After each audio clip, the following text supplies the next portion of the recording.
இந்த டீமுக்கு Jersey colour choose பண்ணுற நண்பர்களை நல்லா கேட்டுக்கோங்க. கொஞ்சம் நல்ல கலராக பார்த்து சூஸ் பண்ணுங்கள். போன வாரம் பொங்கல் லீவில் என் ஃப்ரெண்டு வந்து புதுசாக ஒரு டீம் கூட விளாட கூப்பிட்டாரு.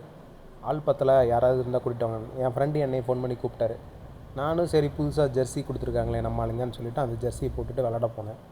2 பேரும் ஒரே வண்டியில் தான் போனோம். நான் ஓட்டிகிட்டு போனேன், அவர் பின்னாடி உக்காந்துட்டு வந்தார். அவங்க 8 பேர் இருந்தாங்க, நாங்கள் 8 பேர் இருந்தோம். எங்கள் டீமில் இருந்த ஒருத்தர் வந்து சொல்கிறாரு, நீங்கள் 8 பேர் இருக்கீங்க, நாங்கள் 7 பேர் தான் இருக்கோம். நான் அந்த இடத்துலையே தான் இருக்கேன், என்னோட சேர்த்து 8 பேர் இருந்தாங்க. என்னை விட்டுட்டு தான் அவர் கவுண்ட் பண்ணார். அப்புறம் இன்னொருத்தர் சொன்னார், நம்ம டீமில் 8 பேர் தானே இருக்கிறோம் அப்படின்னு சொல்லி சொன்னார்.